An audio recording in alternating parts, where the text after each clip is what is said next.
salue tous au nom de notre Seigneur Jésus-Christ.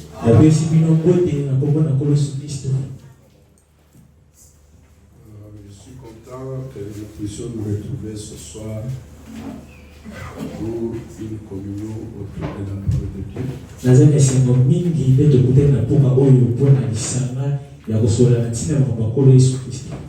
C'est là que je remercie le pasteur Lambert. Il m'a considéré pour me donner à parler devant sa chair. C'est vrai, on ne s'était pas rapproché depuis des années. C'est quand nous étions à Lordia que nous avons pris connaissance l'un de l'autre et que nous sommes rapprochés. Alors c'est pourquoi je le remercie d'avoir confiance en nous.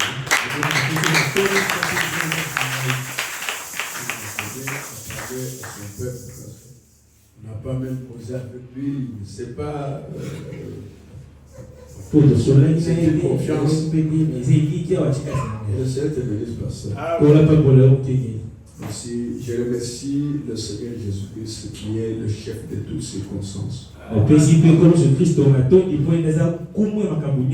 Parce qu'il connaît tout. Surtout que nous avons été enseignés dans ce message, c'est que c'est la prédestination.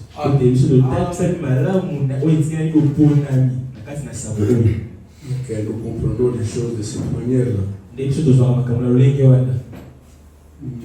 Quand j'étais venu, j'ai essayé d'assister aux réunions de cette église.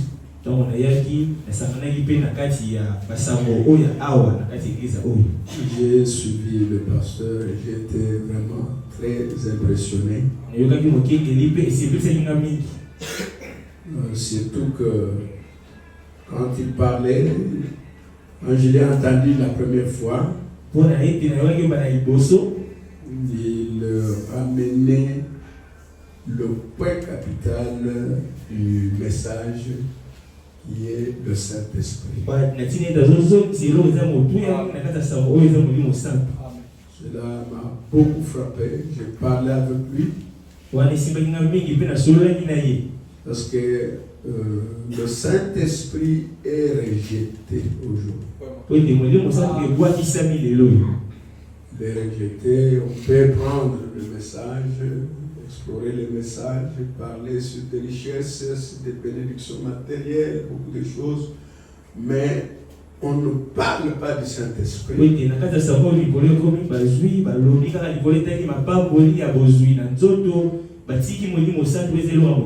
Et pourtant, tout le message de Frère Branham, c'est le Saint-Esprit.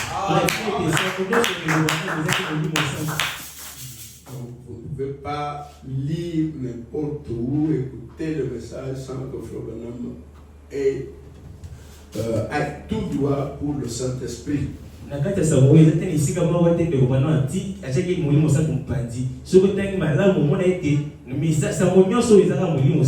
Et quand il a touché ça, cela a touché mon cœur. Ainsi que j'ai voulu que nous partagions sur le Saint-Esprit. Le Sénat, ce n'est pas mon Saint-Esprit à moi. Parce que moi, je sais et je crois que ce message ici, le message que nous croyons, ce n'est pas beaucoup de messages.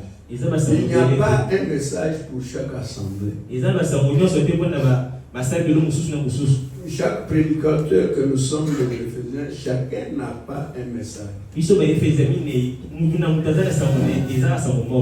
Le message, c'est le message qui a été donné au prophète. Parce que c'est cela, ce qui était la commission. Comme Jean-Baptiste a été envoyé pour préparer ma première venue,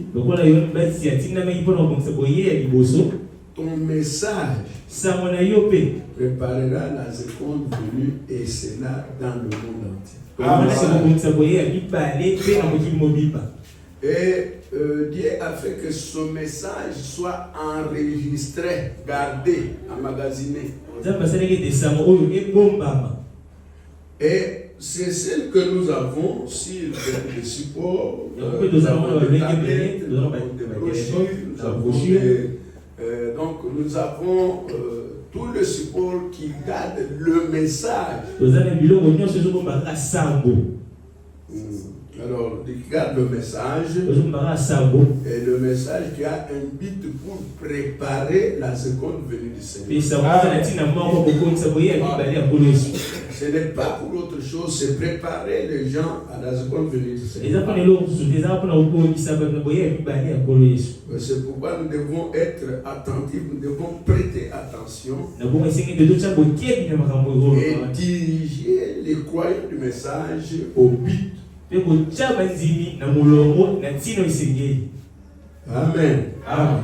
Alors, je vais partager avec vous sur le sujet du Saint-Esprit. C'est comme si j'ai fait un avant-goût avant les réunions que le pasteur a promis de tenir ici.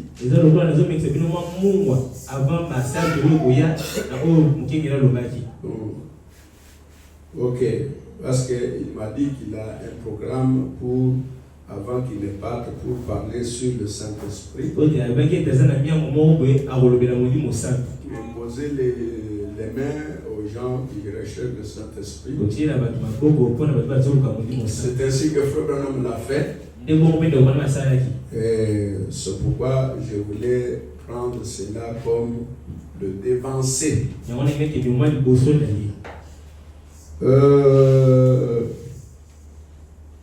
Nous allons lire l'Écriture parce que nous allons exploiter le message même que Frère Branham a prêché sur qu'est-ce que le Saint-Esprit.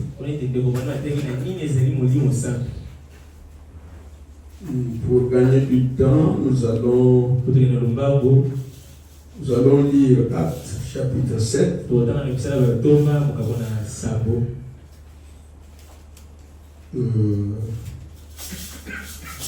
Le souverain sacrificateur dit: les choses sont-elles ainsi? Il ne faut pas interpréter l'Écriture pour gagner du temps. Parce que moi, j'ai toujours dit aux croyants, les croyants, ils doivent amener leur Bible à l'église. Ça, je le dis presque partout. Donc, les croyants du message ne lisent pas la Bible.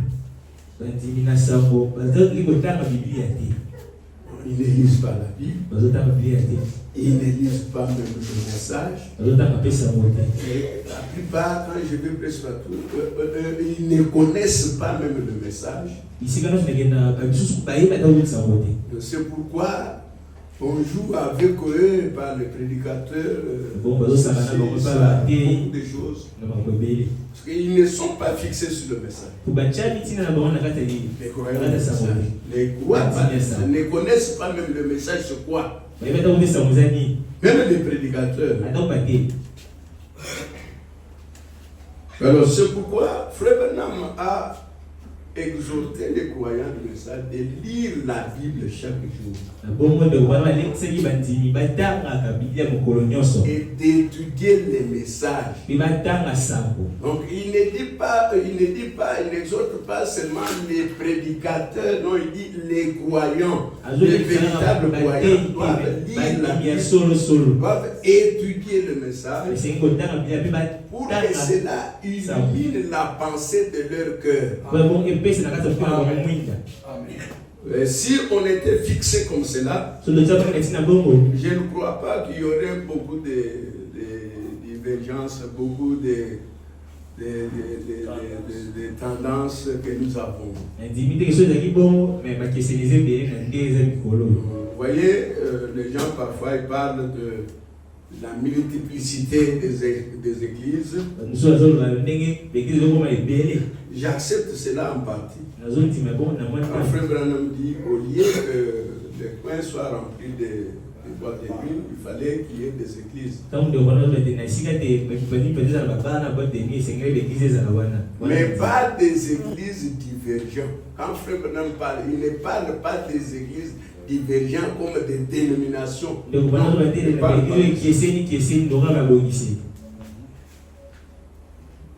Alors nous lisons pour gagner du temps, j'ai lu pour gagner du temps. Le souverain sacrificateur dit, c'est acte 7.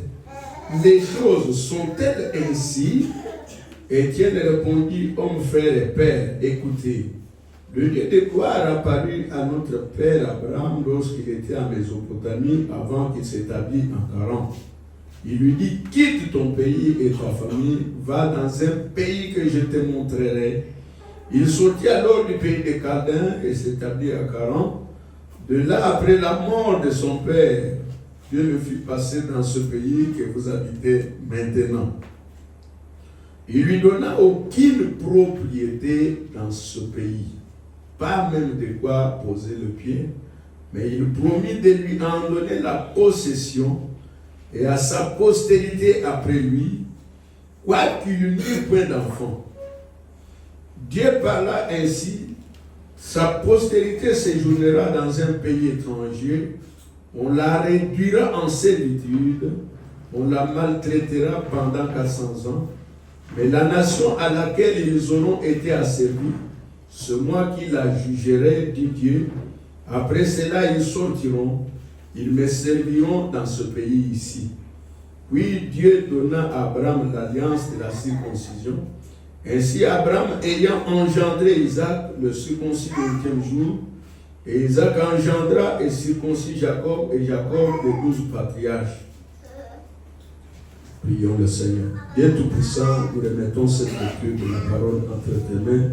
Où est-nous, Seigneur, pour ce soir, pour répéter, Seigneur, ce que tu as parlé par la bouche de ton prophète, et que tu puisses donner la vie à cela pour le peuple que tu avais destiné à cet endroit. Bénis la lecture de la parole, bénis aussi le commentaire au nom de Jésus-Christ. Amen. Ok, sur cette écriture, Frère Branham avait fait en 59 une série d'enseignements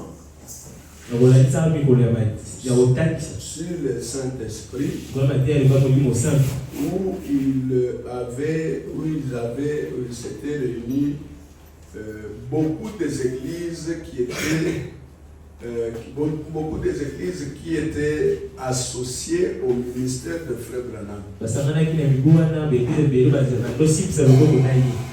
Parce que Frère Branham ayant eu l'appel après l'âge pentecôtiste,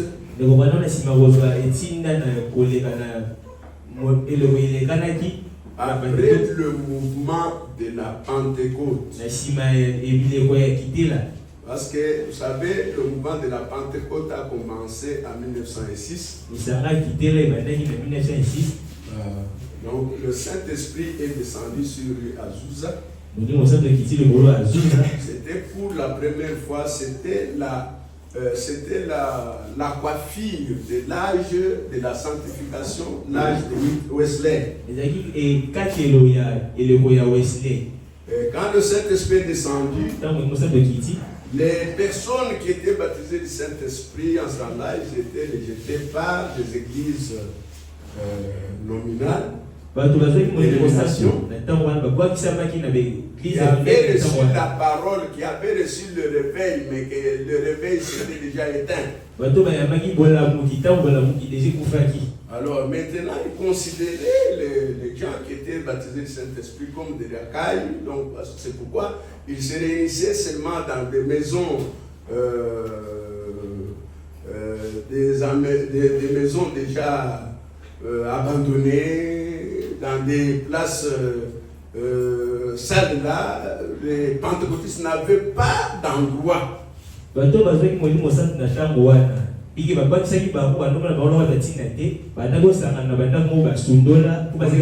les considérait comme des racailles. Alors, c'est là où le Saint-Esprit est descendu. Et ça a commencé un mouvement. Et c'est en 1909 que Frère Branham était né. Et Frère Branham a reçu son appel. Et il a commencé son ministère en 1933. Où il a commencé sa première église, le Branham Tabernacle. Maintenant, quand Frère Branham est venu sur la scène, il avait un ministère particulier, mais qui n'était pas encore reconnu parmi les pentecôtistes. C'est ainsi que les prédicateurs, donc les prédicateurs et les gens qui étaient inspirés, ils avaient trouvé que Frère Branham avait un ministère particulier parmi les pentecôtistes. Par exemple, à l'exemple de Pasteur Bossoff, parce que ce sont eux qui étaient les ténors du mouvement de la Pentecôte. Bossoff a remarqué, Frère Branham, qu'il avait un ministère particulier. Et ça devait être la suite ou bien la coiffure de l'âge pentecôtiste. C'est ainsi que tous les prédicateurs qui étaient attirés dans le ministère de Frère Branham, ils étaient associés au ministère de Frère Branham.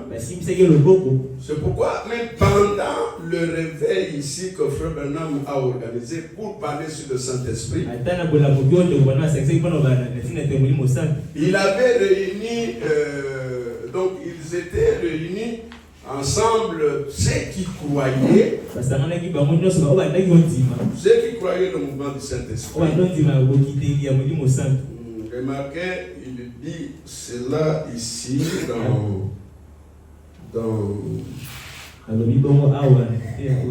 dans ce message, dans le message de le Saint-Esprit.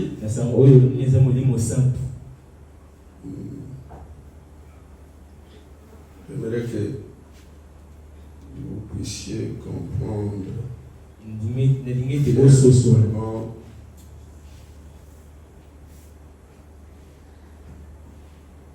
D'abord, il commence par ici pour dire ceci.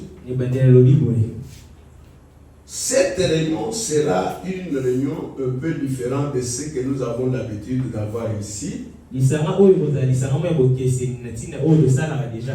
Parce que chaque fois que nous nous rassemblons ici, c'est une réunion pour la guérison des malades et pour les besoins physiques.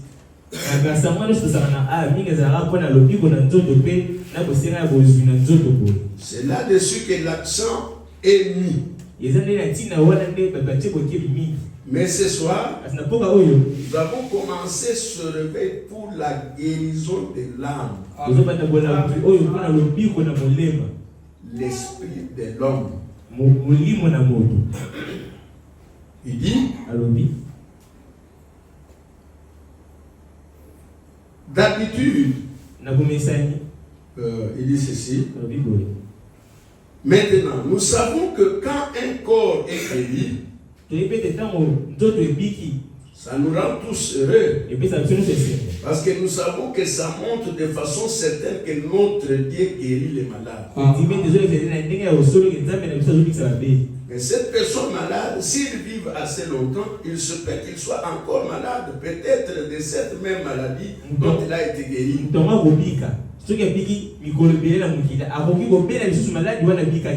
Ça n'enlève pas la guérison. Le médecin va donner un médicament contre la pneumonie. Il se peut que 2 jours plus tard, il meurt d'une pneumonie, une fois qu'il a été déclaré guéri.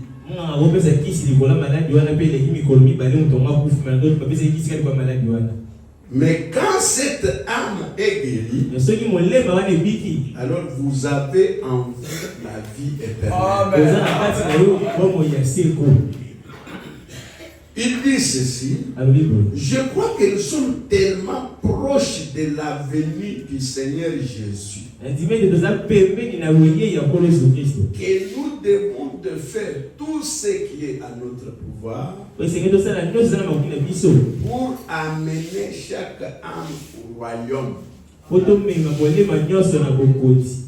pour apporter le royaume aux gens, qu'ainsi notre esprit puisse être guéri. Je crois que le corps de Jésus est le corps le plus malade que je connaisse. C'est-à-dire le corps spirituel de Christ sur terre, il est très malade. Il dit,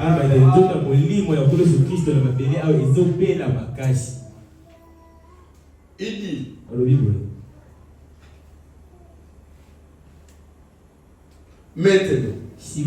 nous avons annoncé que la série de réunions irait de mercredi à dimanche.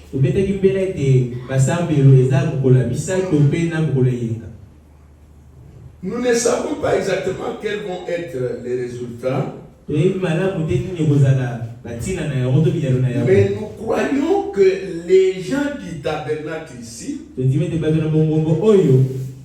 et nos églises sœurs, c'est-à-dire l'une d'elles est Olines Tabernacle à Itika,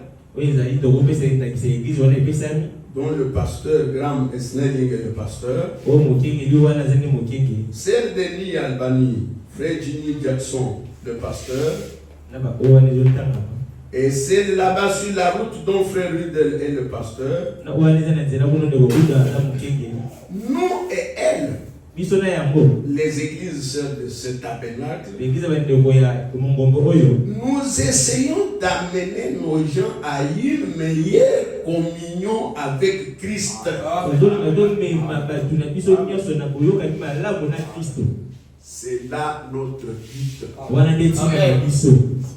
Vous voyez ce que je disais ici, que Frère Branham avec les assemblées sœurs,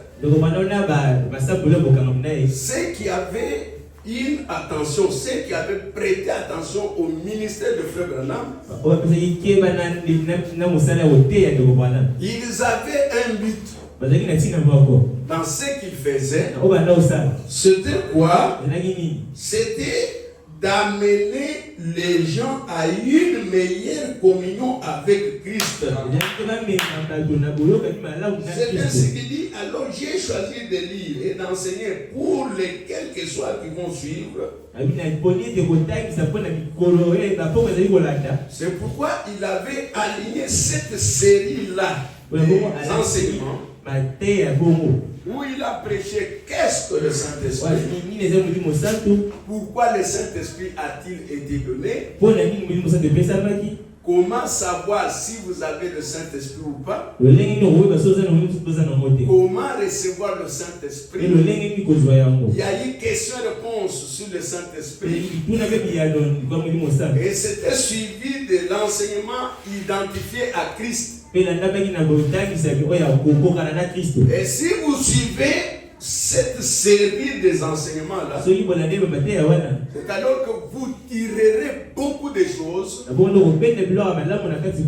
Branham a parlé sur le Saint-Esprit et qui a besoin, et c'était pour affermir les croyants, qu'ils sachent le but du message sur quoi. Et nous allons où? Alors je vais effleurer seulement quelques points pour vous montrer. Il dit ceci. Il dit ceci. Ce soir, je vais parler sur le sujet qu'est-ce que le Saint-Esprit. Demain soir, je vais prêcher sur pourquoi a-t-il été donné. Et pour ceux qui enregistrent, je ne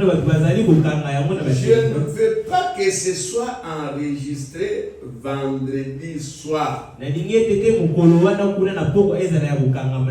que vous ne voulez pas qu'on enregistre?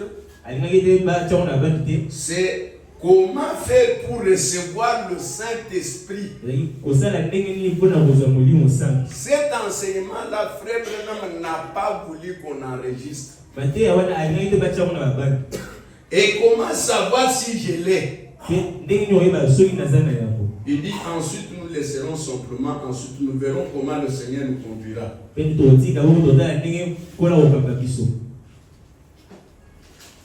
Il répète toujours, il met les bases. Nous voulons que tout le monde sache que je sais que les magnétrophones sont en marche dans la pièce arrière. En effet, nous voulons dire ceci. Dans les réunions comme celle-ci, de caractère évangélique, on a des gens de différentes dénominations d'églises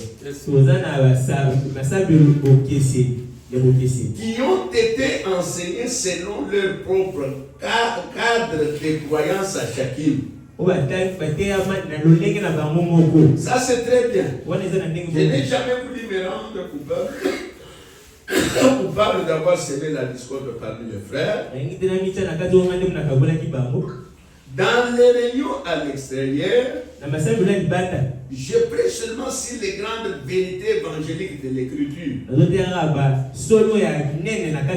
C'est ce que les frères qui parrainent les réunions croient.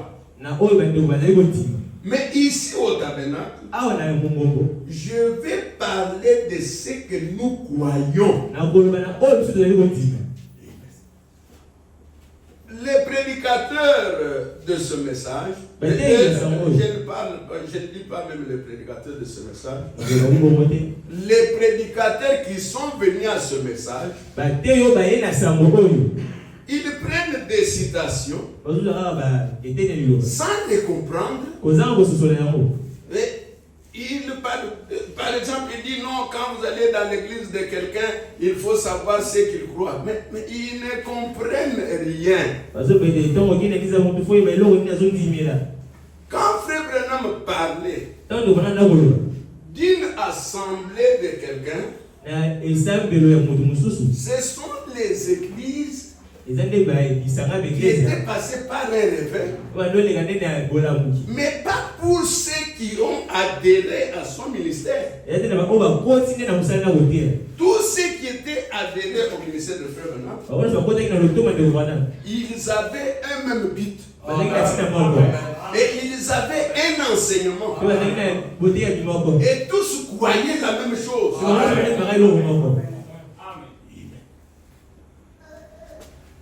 Alors, maintenant, écoutez ce qu'il dit. Il continue pour dire.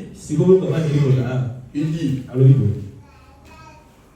Ici au tabernacle, je vais parler de ce que nous croyons.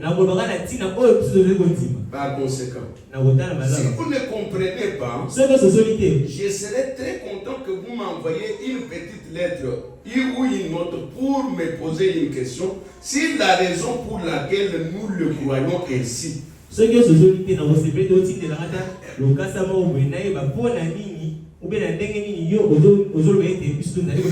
me fera plaisir d'essayer d'expliquer de mon mieux. Vous savez, chaque église, si vous n'avez pas une doctrine, vous n'êtes pas une église. Je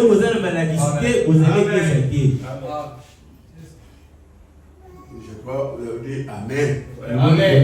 Vous savez, chaque église, si vous n'avez pas une église, vous n'êtes pas une église. Vous devez avoir quelque chose que vous représentez. Des principes que vous soutenez. Même quand on arrive à ceci. Quand on arrive à ceci. Les gens comprennent que Le nom de votre église. Royaume des adorateurs. Les gens croient que le royaume des adorateurs a sa doctrine. Shekinah a sa doctrine. Regina a sa doctrine. Mais ce n'est pas ce qui est dit ici. Oh, mais ce n'est pas ce qui est dit ici. Il a commencé pour dire que nous avons cette série de réunions avec tous les serviteurs qui croient la même chose. Et nous avons des séries de réunions. C'est pourquoi quand nous décrétons, quand nous parlons de cette série de réunions, il y a des gens qui viennent, qui ont été enseignés dans leur cadre de croyance. Alors, je serai prêt à répondre à une question s'ils ne comprennent pas les choses comme ça.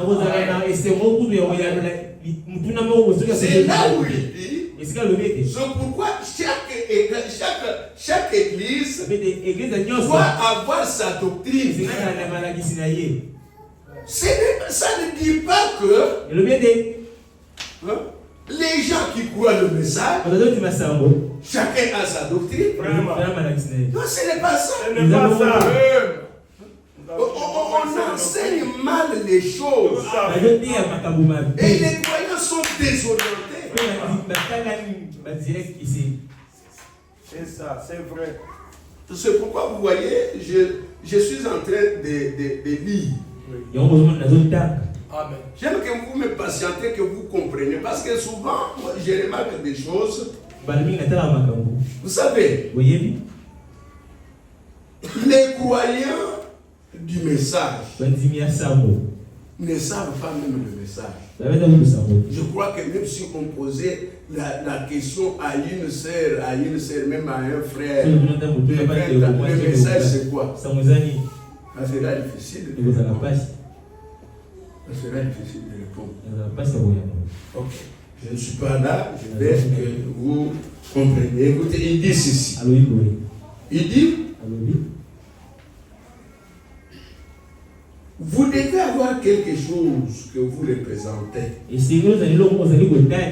Des principes que vous soutenez. Peu importe l'affiliation ou la dénomination d'une personne, si cette personne est née de l'Esprit de Dieu, c'est mon frère ou ma soeur. Peu importe. Nous pouvons être en désaccord sur d'autres choses. Autant que l'Est est éloigné de l'Est. Mais nous sommes quand même frères. Je ne ferai rien d'autre qu'essayer d'aider ce frère à avoir une meilleure marche plus rapprochée de Christ. Je crois que tout vrai et véritable chrétien ferait la même chose pour nous. Frère Branham parle des gens qui sont nés de l'Esprit de Dieu. Si quelqu'un est né de l'Esprit, il est mon frère. Peu importe où il est. Peu importe l'affiliation. Le problème c'est d'être né de l'Esprit. Et c'est très important. Alors, comme je ne peux pas tout épuiser, je vais aller prendre des grandes lignes pour que nous comprenions.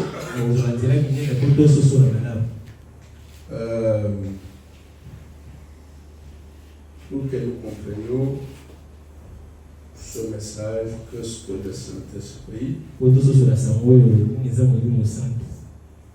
Après la lecture que nous faisons de faire,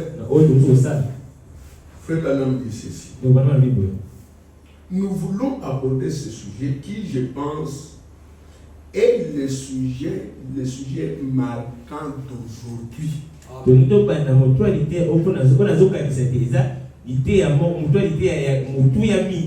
c'est un sujet marquant d'aujourd'hui. Est-ce que vous suivez? J'aimerais que vous prêtiez attention pour comprendre. C'est un sujet marquant.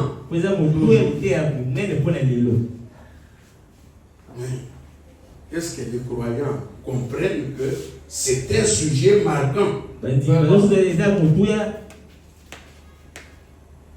Il dit ceci.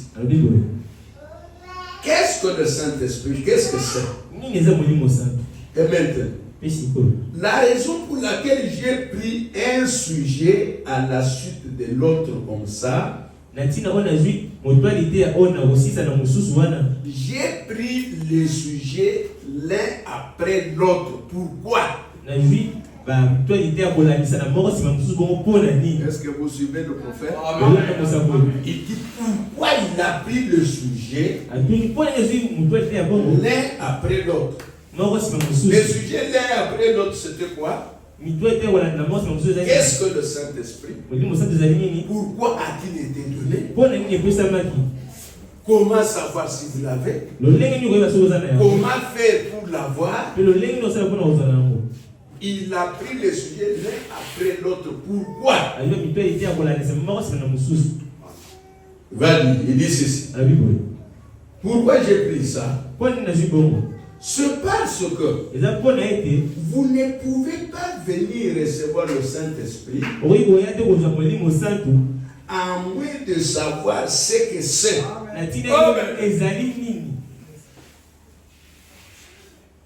Vous ne pouvez pas recevoir le Saint-Esprit si vous ne savez pas ce que c'est le Saint-Esprit. Vous ne pouvez pas recevoir. Et maintenant, dis ceci. Si vous ne savez pas ce que c'est, vous ne pouvez pas le recevoir. Si vous savez ce que c'est, à moins de croire qu'il vous a été donné et qu'il est pour vous. Vous pouvez même connaître qu'est-ce que le Saint-Esprit si vous ne savez pas qu'il a été donné. Si vous ne savez pas qu'il est pour vous, tu ne peux pas l'avoir. Moi, je dis que je voulais dévancer le pasteur pour vous aider à comprendre quelques principes. Vous devez savoir d'abord le Saint-Esprit c'est quoi. Le Saint-Esprit c'est quoi? Parce que vous pouvez peut-être recevoir un mauvais esprit. Vous commencez à dire c'est le Saint-Esprit. Non! Parce que le Saint-Esprit, c'est un esprit. Le mauvais esprit, c'est un esprit aussi. Amen. Est-ce que vous suivez? Vous devez savoir qu'est-ce que le Saint-Esprit. Il dit, vous ne pouvez pas venir recevoir le Saint-Esprit à moins de savoir ce que c'est. Vous ne pouvez pas le recevoir si vous savez ce que c'est, à moins de croire qu'il vous est donné et qu'il est pour vous. Et puis, vous ne pouvez pas savoir si vous l'avez ou pas, à moins de recevoir quel résultat il produit.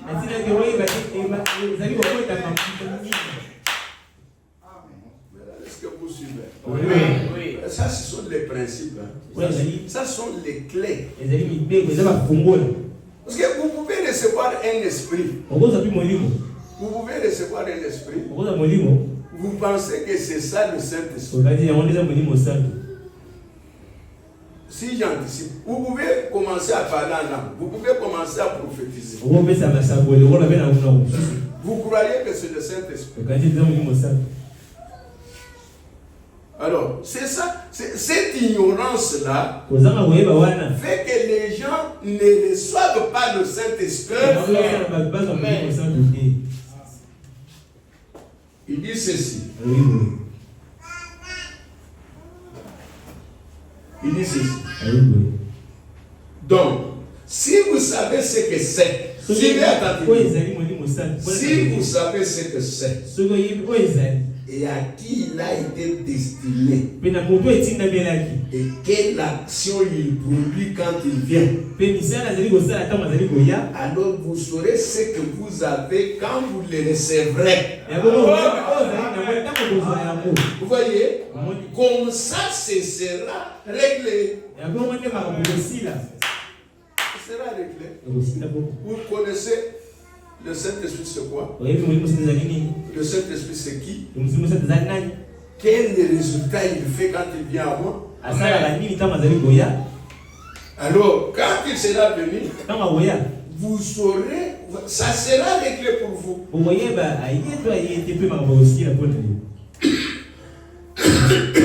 Amen. Amen. Il montre.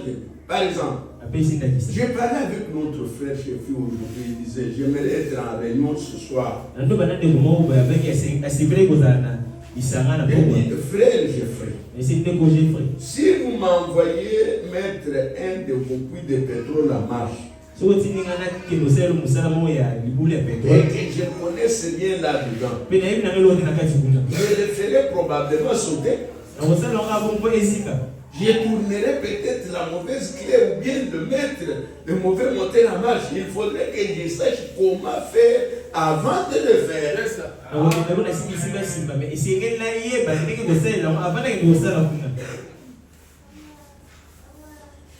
C'est pareil pour ce qui est de recevoir le Saint-Esprit. Vous devez savoir ce que vous venez chercher. Et comment le recevoir et ce qu'il est.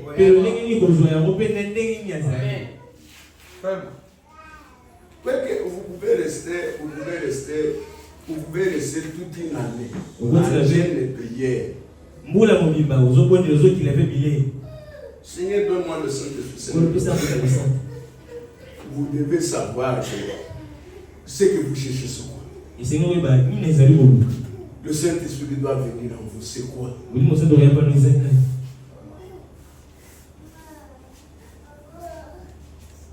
Il dit ceci. C'est pareil pour ce qui est de recevoir le Saint-Esprit. D'abord, le Saint-Esprit a été promis. Amen. Amen. Amen. Le Saint-Esprit est une promesse. C'est une promesse faite par Jésus-Christ. Dans toute la Bible. Le Saint-Esprit, c'est une promesse. Amen. Ah. Frère Madame dit, on pourrait passer 10 semaines et il n'est jamais effleuré le sujet de ce qu'est le Saint-Esprit. Mais pour commencer, je vais en aborder juste assez chaque soir pour en donner des grandes lignes. Le soir d'après, je verrai s'il y a des questions. Frère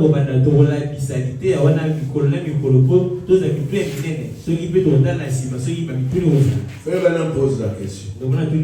Combien ici n'ont pas reçu le Saint-Esprit, n'ont pas été baptisés du Saint-Esprit? Levez la main. Regardez dans les mains. Vous savez que vous ne l'avez pas été. Aujourd'hui, pour poser une question comme ça, même le prédicateur est débarrassé. Pour poser la question aux croyants. Même parmi nous, les prédicateurs, nous sommes embarrassés sur cette question. Vous savez, il y a des pasteurs qui ne peuvent pas parler de leur expérience. Il peut parler l'expérience de l'appel, j'ai été appelé, j'ai dû le faire, tout cela. Mais quand vous les regardez dans la vie, il n'y a pas encore eu l'expérience du baptême du Saint-Esprit. Or que c'est le point du départ. C'est le point du départ. C'est capital.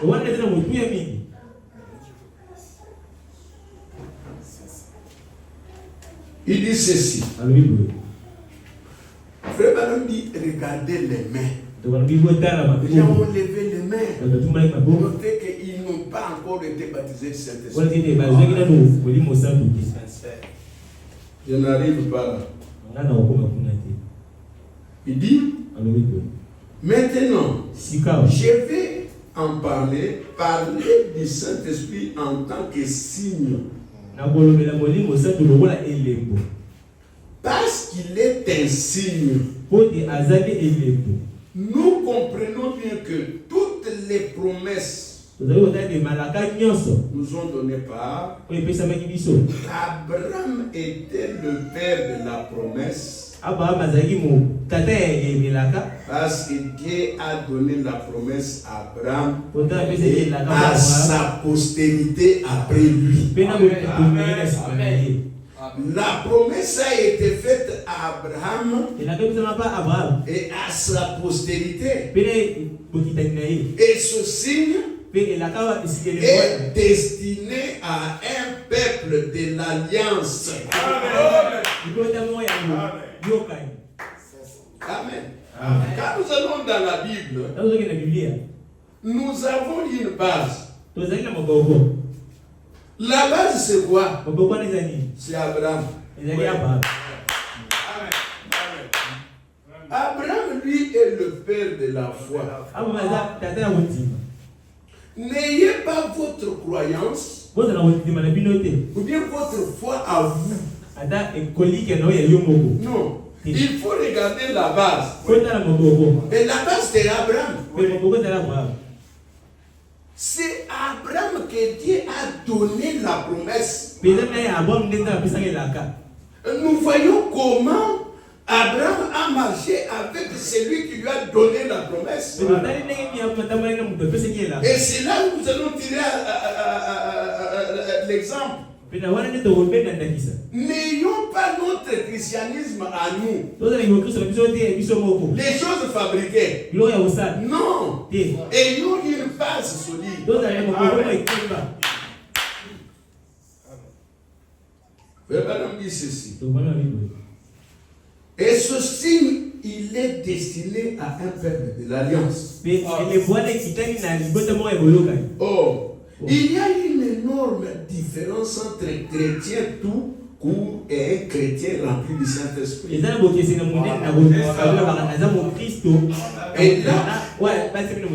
on va voir ça dans l'Écriture et les situer très précisément par rapport à l'Écriture. Pour commencer, il y a le chrétien qui fait profession d'être chrétien. Mais si ce chrétien n'a pas encore été rempli du Saint-Esprit, il est seulement en voie de devenir chrétien.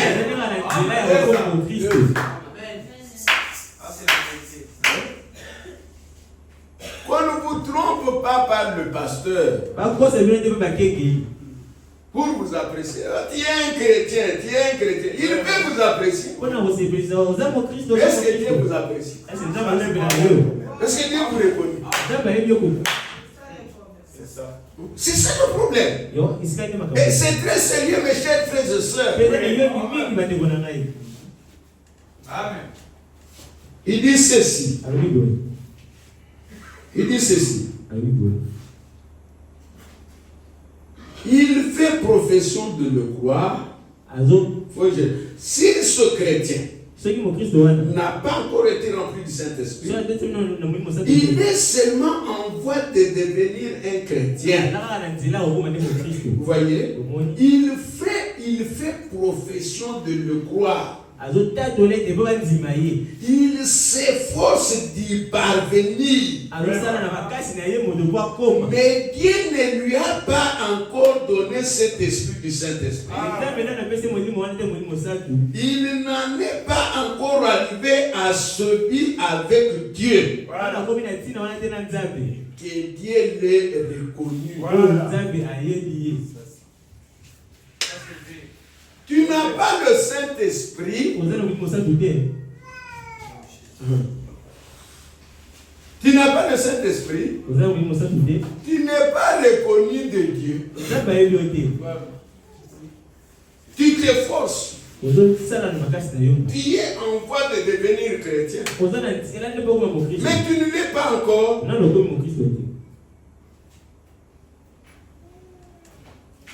Il dit ceci. En effet, Dieu a fait une alliance avec Abraham après qu'il a appelé Abraham. C'est un type de l'appel du croyant aujourd'hui. Amen. Amen. Amen. Amen. Dieu a appelé Abraham. Quand il a appelé Abraham, c'est le type de l'appel du croyant aujourd'hui. Mais sur la route, Dieu a fait alliance avec Abraham. Dieu a fait alliance avec Abraham. Quelle alliance? Il devrait circoncire toute sa postérité. C'est pourquoi Dieu a conclu alliance avec Abraham. C'est le type d'alliance qu'il conclut aujourd'hui avec le croyant. Amen. Amen. Suivez. Il a fait alliance avec Abraham après avoir appelé Abraham. Ce qui est un type de l'appel du croyant aujourd'hui. Il a appelé Abraham. Et Abraham est sorti de son pays pour aller dans un pays étranger, pour habiter parmi les étrangers. C'est un type de quand Dieu appelle un homme à arrêter sa méchanceté, à se repentir de son péché, alors il s'éloigne du groupe dont il faisait partie pour vivre dans un nouveau groupe, au milieu d'un nouveau genre de personnes. Alléluia. Quand Dieu appelle, quand Dieu fait l'appel, c'est différent d'entrer dans une église. Vous pouvez entrer dans l'église. On peut vous avoir invité. Venez voir. Vous venez vous asseoir là-bas. Ce n'est pas que Dieu t'a appelé. Dieu ne t'a pas encore appelé. Quand Dieu appelle, il vous appelle du cœur. Il vous appelle dans votre cœur. Bien qu'on peut vous inviter ici. Vous pouvez venir faire même 3 ans ici. Mais tant que Dieu ne t'a pas encore appelé, tu ne comprendras pas l'importance des choses. Il faut l'appel. Après l'appel, il y a l'élection.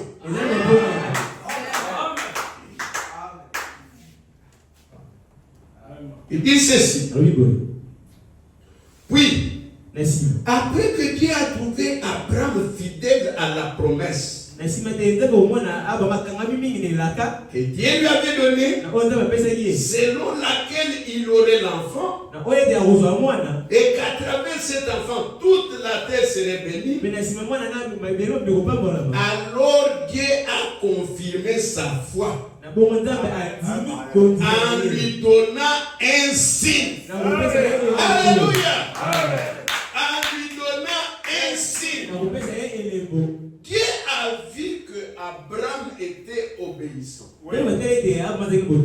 Amen.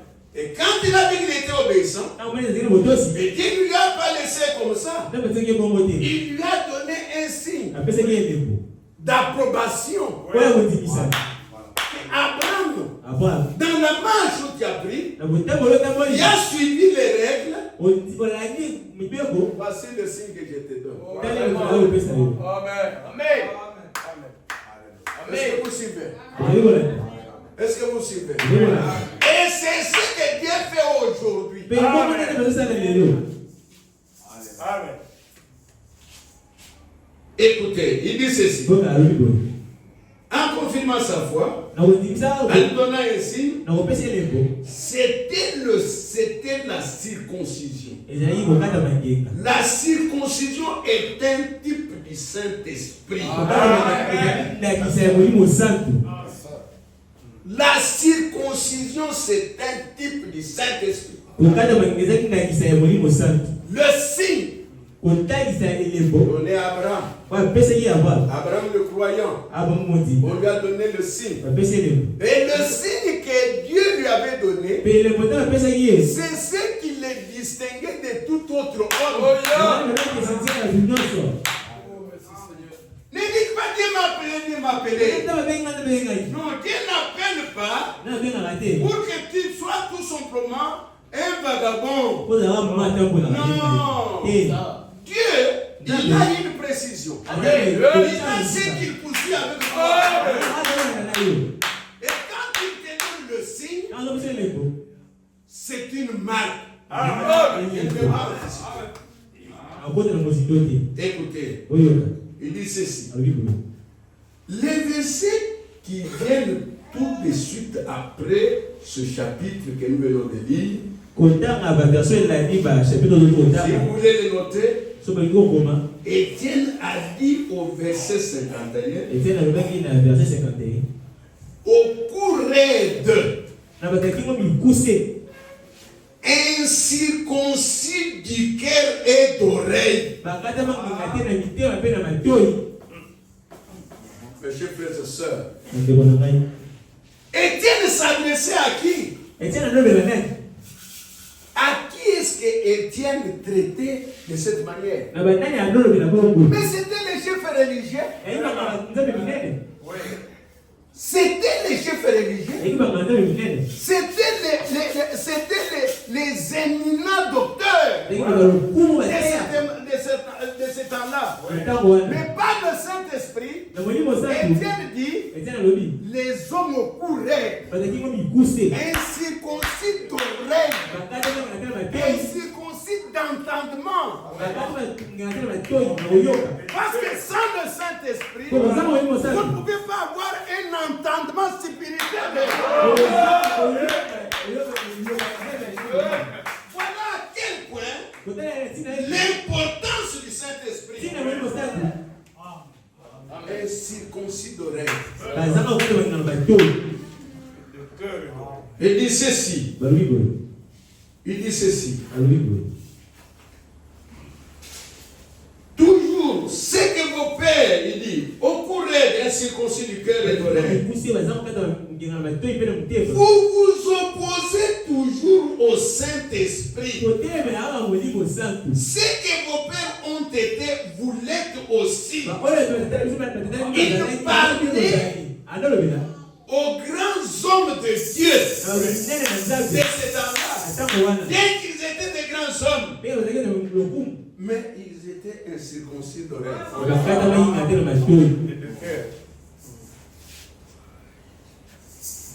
Suivez. Il dit ceci. Il dit ceci. La circoncision est un type du Saint-Esprit. Et Dieu a donné à Abraham le signe de la circoncision. Après qu'il ait accepté Dieu sur sa promesse, qu'il est parti dans un pays étranger. Vous voyez? C'était ainsi. Et tous ses enfants, sa postérité après lui, il fallait qu'ils aient ce signe dans leur chair. Parce que c'était un signe distinctif. C'était un signe distinctif.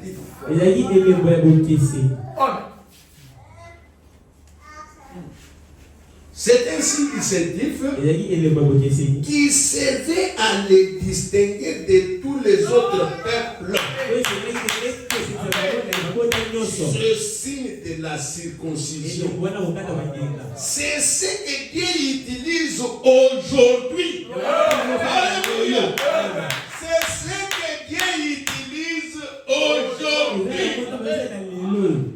Amen. Mes chers frères et sœurs, détrompez-vous du groupe dans lequel vous vous trouvez. Je suis à Dakar au tabernacle, je suis de tel tabernacle. Ça ne dit rien. Ça ne dit rien. Ça ne dit rien. Ce qui vous distingue, c'est le signe de Dieu.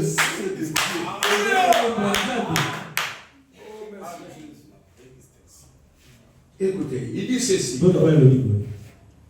Il servait à les distinguer de tous les autres peuples.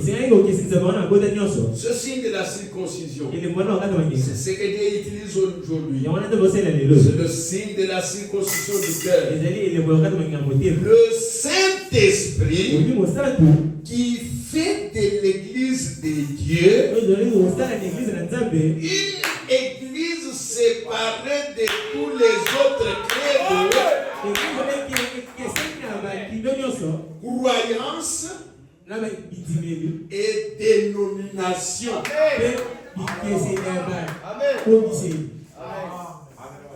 Amen. Est-ce que vous suivez? Est-ce que vous suivez? Je répète ceci. C'est très important. Il dit ceci. Le Saint-Esprit, Dieu utilise aujourd'hui, c'est le signe de la circoncision du cœur. Le Saint-Esprit, il fait de l'Église de Dieu une Église séparée de tous les autres credos, croyances et dénominations. Ils sont dans toutes sortes de dénominations, mais ils sont quand même un peuple à part. Alléluia. Mais ils sont un peuple à part. Ils ne se distinguent pas par l'appartenance à une croyance, à une ceci. Non. Ils ont un signe distinctif que Dieu leur a donné. C'est pourquoi le prophète dit, il dit, c'est un peuple à part. Laissez-moi parler à un homme pendant 2 minutes. Je vais vous dire s'il a reçu le Saint-Esprit ou non. Vous le pouvez aussi. Ça le distingue. C'est une marque. C'est un signe. Le Saint-Esprit est un signe. Amen. Voyez mes chers frères et sœurs, c'est très sérieux. C'est très sérieux. Il dit ceci. Dans l'Ancien Testament, tout enfant qui refusait la circoncision, il préfigurait le Saint-Esprit, était retranché du milieu du peuple. C'est ça. il ne pouvait pas avoir de communion avec le reste de l'assemblée s'il refusait d'être circoncis. Je ne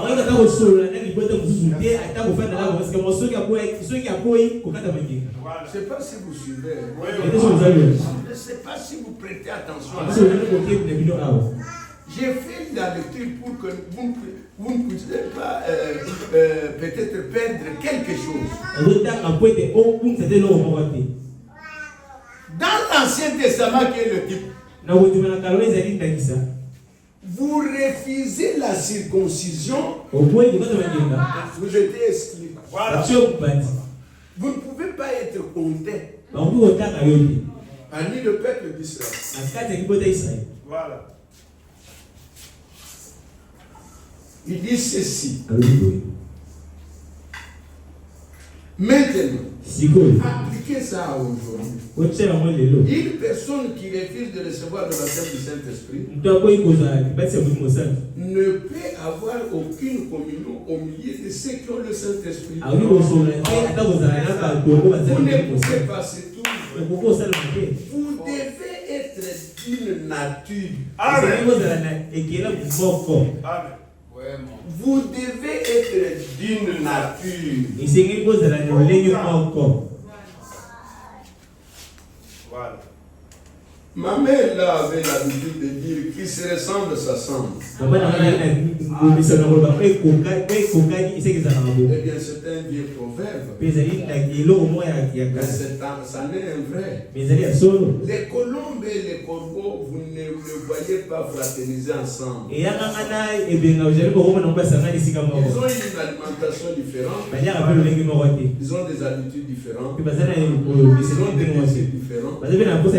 C'est pareil entre le monde et un chrétien quand vous avez été circoncis par le Saint-Esprit. Ce qui veut dire retrancher la chair. Amen. Retrancher la chair. Amen. Amen. La circoncision ne pouvait être faite qu'au mal. Mais si la femme était mariée à un homme, elle faisait partie de lui. Elle était circoncise avec lui. Vous vous souvenez dans Timothée où il dit, elle sera néanmoins sauvée en devenant mère. Si elle persévère avec toute modestie dans la foi et dans la sainteté.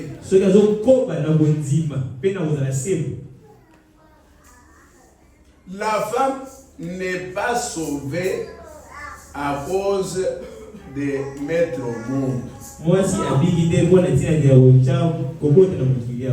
Est-ce que vous suivez? La Bible dit si elle persévère dans la foi. Vous mettez au monde, ça va? Vous devez persévérer dans la foi. Amen. Amen. Maintenant, la circoncision, vous savez, Sarah a mis dans la tente derrière elle du message de l'ange. Quand il avait dit à Abraham, sans savoir qui c'était, un étranger, où est ta femme Sarah? Je ne sais pas si vous suivez. La circoncision dans l'Ancien Testament, c'est parti très bien. La circoncision dans l'Ancien Testament était appliquée sur le mal. C'est-à-dire sur sur le mal. Pas sur des femelles. Mais maintenant, quand la femme était une partie de l'homme, c'est là où il y avait sa circoncision. C'est là où Frère Branham prend le cas de Sarah. L'ange est venu avec le message. La destruction de Sodome. Il est appelé Abraham. L'ange. Et quand il a parlé à Abraham, il lui a dit, écoute Abraham, le mois prochain, je serai ici. Et ta femme Sarah aura un fils. Sarah s'est moquée des messages de l'ange. Frère Branham dit, Sarah aurait été tuée sur le champ. D'avoir traité Dieu menteur. Le frère Branham dit, quand Dieu a regardé Abraham, il a vu Sarah dans Abraham. Sarah était devenue un avec Abraham. Dis mais comment? Si je tue Sarah, c'est Abraham que je vais toucher. Est-ce que vous suivez? C'est ainsi que si nous sommes un avec Christ, si nous sommes devenus un avec Christ, Dieu ne peut pas passer dessus nous. Quand nous sommes devenus un avec Christ, Dieu ne peut rien faire. Amen.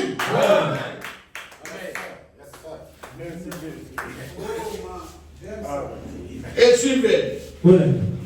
Père Branham dit ceci.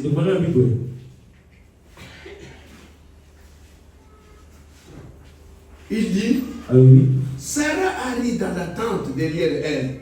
Le message de l'ange. Quand il avait dit à Abraham sans savoir qu'il c'était un étranger, où est ta femme Sarah? Comment savait-il qu'il avait une femme? Mais comme Jésus l'a dit, ce qui arrivait du temps de l'autre arrivera de même à la venue du Fils. Souvenez-vous, ces signes n'ont pas été accomplis là-bas à Sodome et Gomorrhe. Dans le monde au milieu des faux religieux. Mais c'était pour les élus. Les appeler à sortir. Abraham avait été appelé à sortir. Et le mot église, ça veut dire appeler à sortir. Les séparer. Comme Abraham qui s'était séparé avait été circoncis. Oh, mes frères et sœurs. Tant que tu es dans le monde, tant que tu aimes le monde, tu dis je suis jeune. Mais je vous dis que moi j'ai été converti à l'âge de 17 ans. Vous me voyez aujourd'hui, j'ai seulement de 70 ans. Mais la foi en Dieu, c'est depuis l'âge de 17 ans. Il n'y a pas de problème de l'âge. Ce n'est pas le problème parce que je suis petit. Non. Ça dépend du signe de Dieu. Ça dépend de ce que Dieu a fait sur toi.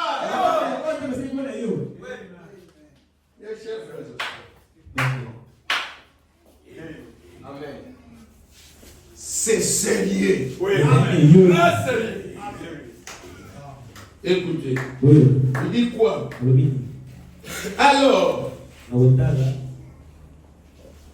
comme Abraham qui s'était séparé avait été circoncis, alors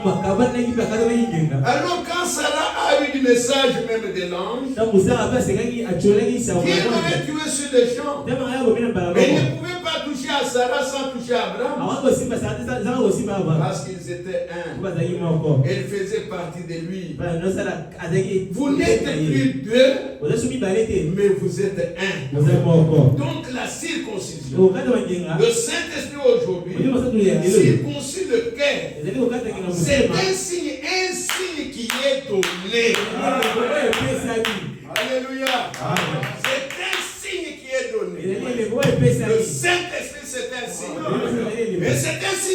par Dieu. Ça vous distingue. Ça vous distingue. Ce n'est pas l'appartenance à une église. Et attachement à un pasteur. Non. Oui. C'est ça. Merci Seigneur. Il dit ceci. Je suis obligé d'arrêter. Hein? Nous sommes à quelle heure? Parce que... Encore 10 minutes. Hein? Encore 10 minutes, ok. Ça va. Dans 10 minutes, j'arrête.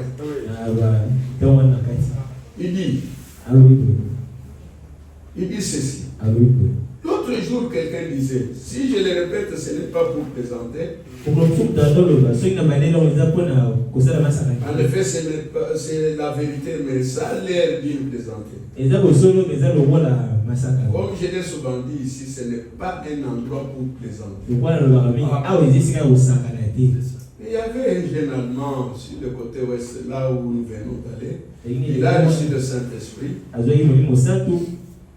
Il marchait dans la rue, il faisait un petit bout, il levait les mains, parlant là. Il courait, il sautait, il criait. Au travail, comme il se conduisait de cette manière bizarre, son patron lui a dit, où est-ce que tu es allé? J'aime ce lieu où tu es allé. Il a dit, tu dois être allé au milieu de cette bande de cinglés. Cinglés, à la fois écrou. Donc écrou, c'est des gros. Parmi les écrous, figurez cinglés, il a dit, alors, pensez-vous que ce sont des cinglés? Il a dit bien sûr que ça n'est. Il a dit bien, gloire au Seigneur pour les cinglés. Il a dit, savez-vous quoi? Les écrous cinglés. Non, les écrous ont un grand rôle à jouer. Il a dit à son patron, par exemple, l'automobile, si vous enlevez tous les écrous, il est pour un second tas de ferraille. Vous enlevez les écrous. Il n'y aura que des tas de ferraille. Mes chers frères et sœurs, vous ne savez pas que ce monde ici va sauter. Les bombes qui sont en hangar ici, les bombes qui sont dans les hangars ici, Satan fait toutes ces choses. Pourquoi Satan? C'est parce qu'il y a des échos. Et ce sont les cinglés qui tiennent ce monde. Que le Saint-Esprit quitte l'église, enlève l'église, il n'y aura que des ferrailles. Il n'y aura que des ferrailles. Ce monde va brûler. Amen. Ce monde va brûler. Merci Seigneur.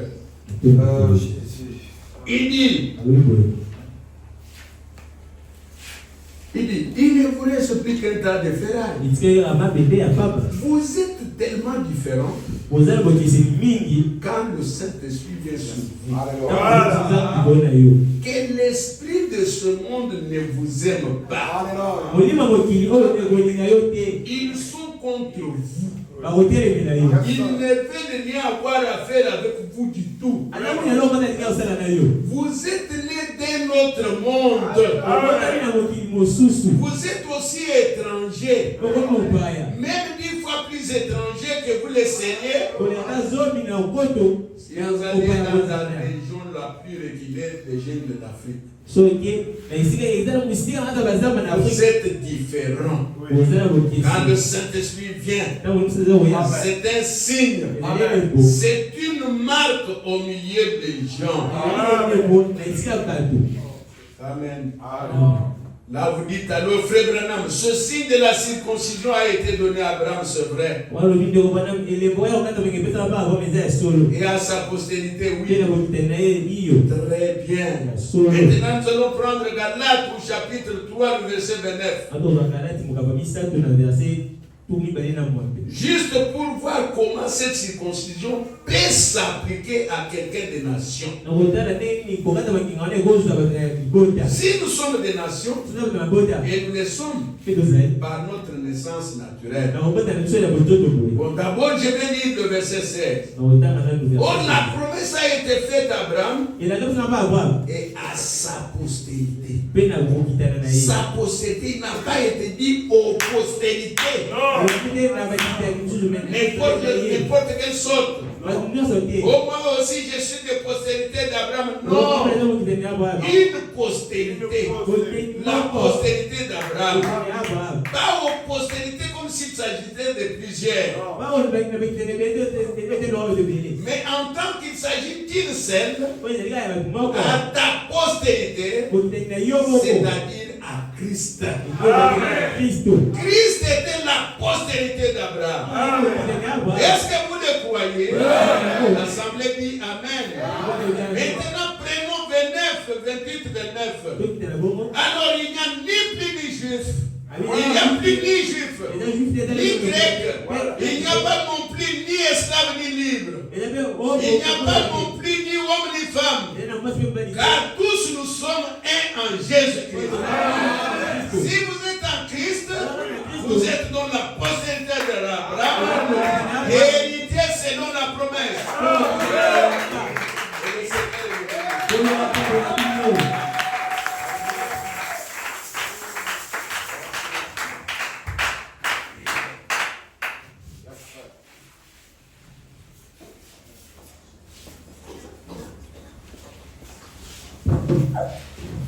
Que Dieu vous bénisse. Vous avez aimé la touche de l'ancien.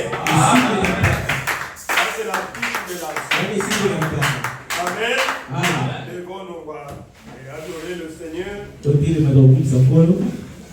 Nous va avoir un cantique d'adoration.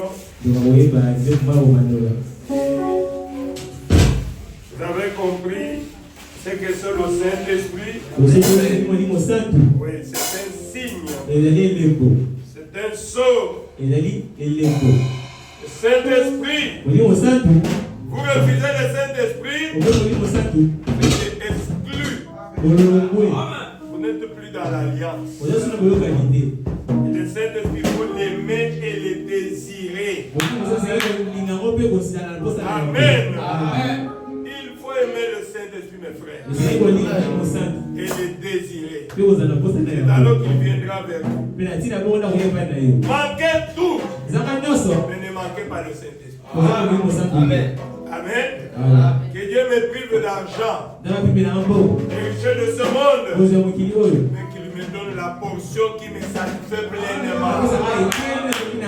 C'est le baptême du Saint-Esprit. Alors, si vous avez la foi et que vous le désirez, c'est alors qu'il viendra vers vous. C'est vraiment... Il y a l'urgence. Alors nous allons adorer le Seigneur.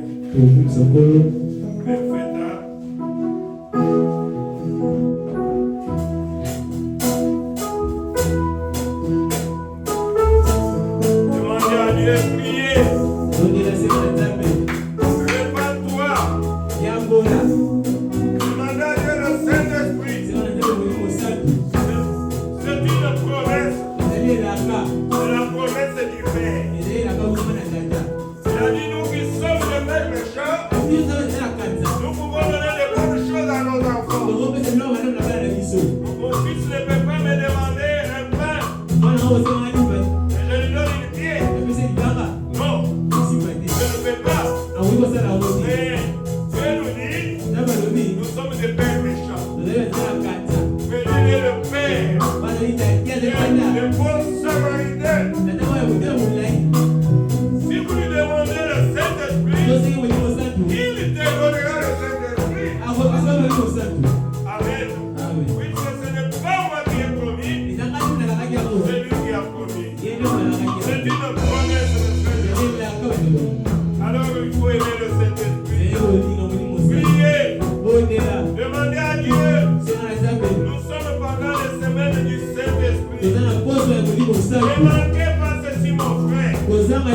C'est la question de vie ou de mort. Je ne peux pas vous prendre le temps au bout de temps.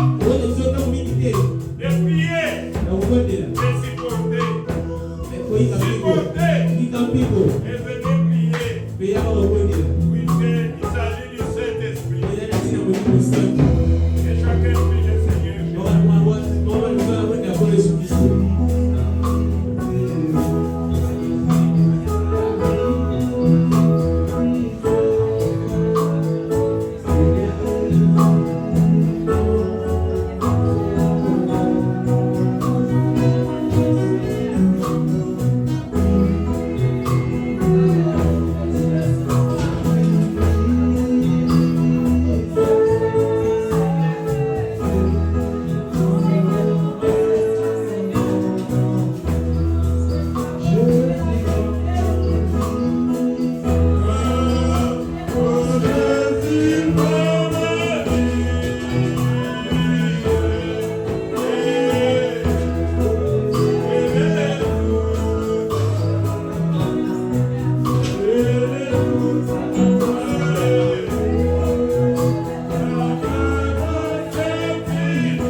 créateur des cieux et de la terre. Nous te remercions ce soir, Seigneur Jésus.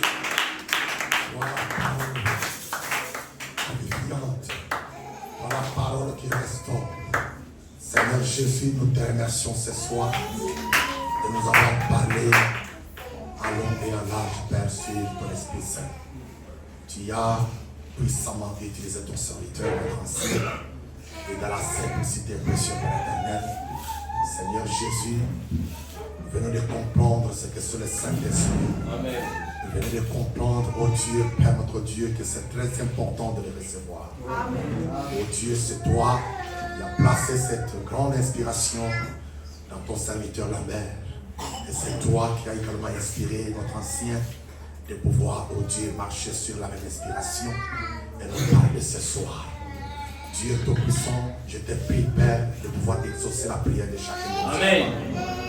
C'est lui qui les désire, que nous puissions les recevoir, Dieu Tout-Puissant. Toi, tu nous as enseigné la séquence de la fin, que le Saint-Esprit, peut-être même reçu par l'écoute de ta parole, peut-être même reçu par la foi, ça peut aussi être reçu par les positionnements.